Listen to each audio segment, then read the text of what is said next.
14वां अध्याय चंद्रवंश का वर्णन। श्री सुखदेव जी कहते हैं, परीक्षित, अब मैं तुम्हें चंद्रमा के पावन वंश का वर्णन सुनाता हूं। इस वंश में पुरूरवा आदि बड़े बड़े पवित्र कीर्ति राजाओं का कीर्तन किया जाता है। सहस्त्रों सिर वाले विराट पुरुष नारायण के नाभि सरोवर के कमल से ब्रह्मा जी की उत्पत्ति हुई। ब्रह्मा जी के पुत्र हुए अत्रि। वे अपने गुणों के कारण ब्रह्मा जी के समान ही थे। उन्हीं अत्रि के नेत्रों से अमृतमय चंद्रमा का जन्म हुआ। ब्रह्मा जी चंद्रमा को ब्राह्मण, औषधि और नक्षत्रों का अधिपति बना दिया। उन्होंने तीनों लोकों पर विजय प्राप्त की और राजसूय यज्ञ किया। इससे उनका घमंड बढ़ गया और उन्होंने बलपूर्वक बृहस्पति की पत्नी तारा को हर लिया। देवगुरु बृहस्पति ने अपनी पत्नी को लौटा देने के लिए उनसे बार बार याचना की, परंतु वे इतने मतवाले हो गए थे कि उन्होंने किसी प्रकार उनकी पत्नी को नहीं लौटाया। ऐसी परिस्थिति में उसके लिए देवता और दानवों में घोर संग्राम छिड़ गया। शुक्राचार्य जी ने बृहस्पति के द्वेष से असुरों के साथ चंद्रमा का पक्ष ले लिया और महादेव जी ने स्नेहवश समस्त भूतगणों के साथ अपने विधा गुरु अंगिराजी के पुत्र बृहस्पति का पक्ष लिया। देवराज इंद्र ने भी समस्त देवताओं के साथ अपने गुरु बृहस्पति जी का पक्ष लिया। इस प्रकार तारा के निमित्त से देवताओं और असुरों का संहार करने वाला घोर संग्राम हुआ। तदनंतर अंगिरा ऋषि ने ब्रह्मा जी के पास जाकर ये युद्ध बंद कराने की प्रार्थना की। इस पर ब्रह्मा जी ने चंद्रमा को बहुत डांटा फटकारा और तारा को उसके पति बृहस्पति जी के हवाले कर दिया। जब बृहस्पति जी को यह मालूम हुआ कि तारा तो गर्भवती है, तब उन्होंने कहा, दुष्टे, मेरे क्षेत्र में ये तो किसी दूसरे का गर्भ है। इसे तू अभी त्याग दे, तुरंत त्याग दे। डर मत, मैं तुझे जलाऊंगा नहीं, क्योंकि एक तो तू स्त्री है और दूसरे मुझे भी संतान की कामना है। देवी होने के कारण तू निर्दोष भी है। अपने पति की बात सुनकर तारा अत्यंत लज्जित हुई। उसने सोने के समान चमकता हुआ एक बालक अपने गर्भ से अलग कर दिया। उस बालक को देखकर बृहस्पति और चंद्रमा दोनों ही मोहित हो गए और चाहने लगे कि ये उन्हें मिल जाए। अब वे एक दूसरे से इस प्रकार जोर जोर से झगड़ा करने लगे कि ये तुम्हारा नहीं, मेरा है। ऋषियों और देवताओं ने तारा से पूछा कि ये किसका लड़का है, परंतु तारा ने लज्जावश कोई उत्तर न दिया। बालक ने अपनी माता की झूठी लज्जा से क्रोधित होकर कहा, दुष्टे, तू बतलाती क्यों नहीं? तू अपना कुकर्म मुझे शीघ्र से शीघ्र बतला दे। उसी समय ब्रह्मा जी ने तारा को एकांत में बुलाकर बहुत कुछ समझा बुझाकर पूछा। तब तारा ने धीरे से कहा कि चंद्रमा का। इसलिए चंद्रमा ने उस बालक को ले लिया। परीक्षित, ब्रह्मा जी उस बालक का नाम रखा बुद्ध, क्योंकि उसकी बुद्धि बड़ी गंभीर थी। ऐसा पुत्र प्राप्त करके चंद्रमा को बहुत आनंद प्राप्त हुआ। परीक्षित, बुद्ध के द्वारा इला के गर्भ से पुरूरवा का जन्म हुआ। इसी का वर्णन मैं पहले कर चुका हूं। एक दिन इंद्र की सभा में देवर्षि नारद जी पुरूरवा के रूप, गुण, उदारता, शील, स्वभाव, धन संपत्ति और पराक्रम का गान कर रहे थे। उन्हें सुनकर उर्वशी के हृदय में काम भाव का उदय हो आया और उससे पीड़ित होकर वे देवांगना पुरूरवा के साथ चली गई। यद्यपि उर्वशी को मित्रा वरुण के शाप से ही मृत्युलोक में आना पड़ा था, फिर भी पुरुष शिरोमणि पुरूरवा मूर्तिमान कामदेव के समान सुंदर हैं। ये सुनकर सुर सुंदरी उर्वशी ने धैर्य धारण किया और वो उनके पास चली आई। देवांगना उर्वशी को देखकर राजा पुरूरवा के नेत्र हर्ष से खिल उठे। उनके शरीर में रोमांच हो आया। उन्होंने बड़ी मीठी वाणी में कहा। राजा पुरूरवा ने कहा, सुंदरी, तुम्हारा स्वागत है, बैठो, मैं तुम्हारी क्या सेवा करूं? तुम मेरे साथ विहार करो और हम दोनों का ये विहार अनंत काल तक चलता रहे। उर्वशी ने कहा, राजन, आप सौंदर्य के मूर्तिमान स्वरूप हैं। भला ऐसी कौन कामिनी है जिसकी दृष्टि और मन आप में आसक्त हो जाए? क्योंकि आपके समीप आकर मेरा मन रमण की इच्छा से अपना धैर्य खो बैठा है। राजन, जो पुरुष रूप गुण आदि के कारण प्रशंसनीय होता है, वही स्त्रियों को अभिष्ट होता है। अतः मैं आपके साथ अवश्य विहार करूंगा। परंतु मेरे प्रेमी महाराज, मेरी एक शर्त है। मैं आपको धरोहर के रूप में भेड़ के 2 बच्चे सौंपती हूँ, आप इनकी रक्षा करना। वीर शिरोमणे, मैं केवल घी खाऊंगी और मैथुन के अतिरिक्त और किसी भी समय आपको वस्त्रहीन न देख सकूंगी। परम मनस्वी पुरुरवा ने कहा, ठीक है। ऐसा कहकर उसकी शर्त स्वीकार कर ली और फिर उर्वशी से कहा, तुम्हारा ये सौंदर्य अद्भुत है, तुम्हारा भाव अलौकिक है, ये तो सारी मनुष्य सृष्टि को मोहित करने वाला है। और देवी, कृपा करके तुम स्वयं यहाँ आई हो, फिर कौन ऐसा मनुष्य है जो तुम्हारा सेवन न करेगा। परीक्षित, तब उर्वशी कामशास्त्रोत पद्धति से पुरुष श्रेष्ठ पुरुरवा के साथ विहार करने लगे।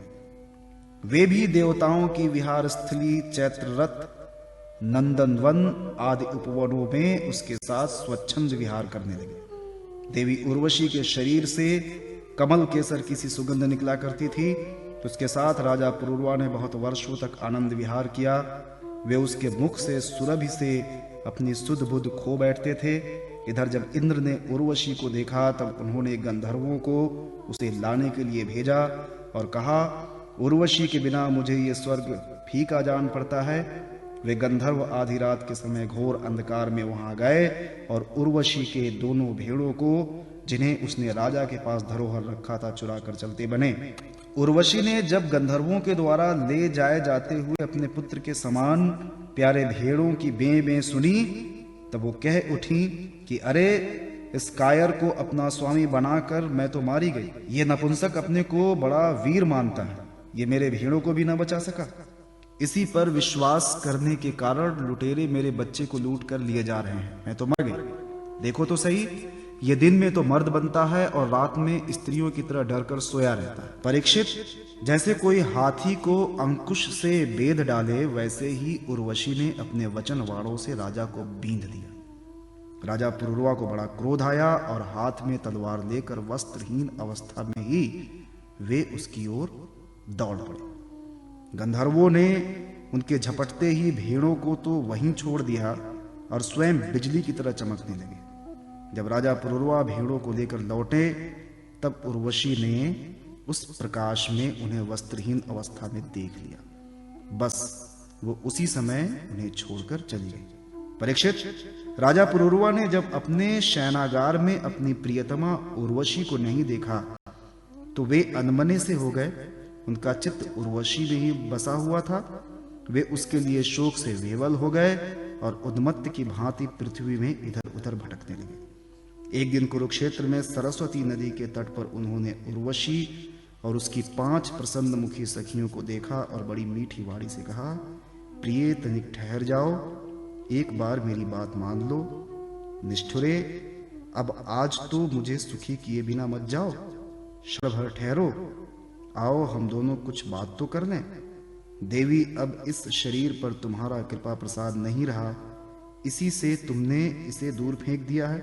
अतः मेरा ये सुंदर शरीर अभी ढेर हुआ जाता है और तुम्हारे देखते देखते इसे भेड़िए और गिद्ध खा जाएंगे। उर्वशी ने कहा, राजन, तुम पुरुष हो, इस प्रकार मत मरो। देखो, सचमुच ये भेड़िए तुम्हें खा न जाए। स्त्रियों की किसी के साथ मित्रता नहीं हुआ करती। स्त्रियों का हृदय और भेड़ियों का हृदय बिल्कुल एक जैसा होता है। स्त्रियां निर्दय होती हैं, क्रूरता तो उनमें स्वाभाविक ही रहती है। तनिक सी बात में चिढ़ जाती हैं और अपने सुख के लिए बड़े बड़े साहस के काम कर बैठती हैं। थोड़े से स्वार्थ के लिए विश्वास दिलाकर अपने पति और भाई तक को मार डालती हैं। इनके हृदय में सौहार्द तो है ही नहीं। भोले भाले लोगों को झूठ मूठ का विश्वास दिलाकर फांस लेती हैं और नए नए पुरुष की चाट से कुलटा और स्वच्छंद चारणी बन जाती हैं। तो फिर तुम धीरज धरो, तुम राजेश्वर हो, घबराओ मत। प्रति 1 वर्ष बाद तुम 1 रात मेरे साथ रहोगे।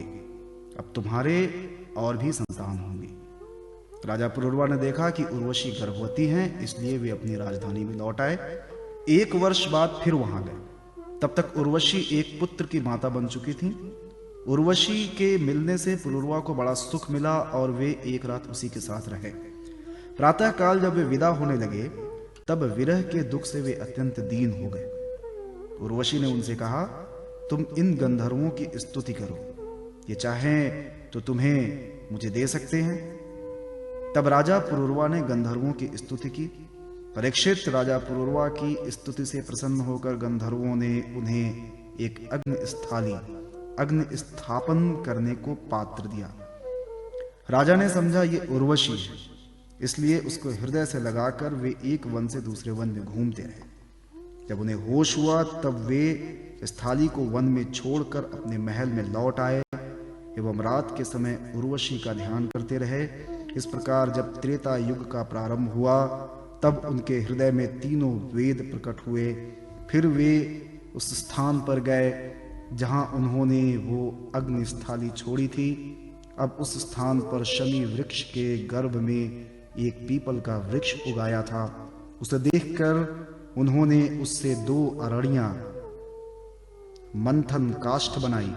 फिर उन्होंने उर्वशी लोक की कामना से नीचे की अरड़ी को उर्वशी, ऊपर की अरड़ी को पुरूरवा और बीच के काष्ठ को पुत्र रूप से चिंतन करते हुए अग्नि प्रज्वलित करने वाले मंत्रों का मंथन किया।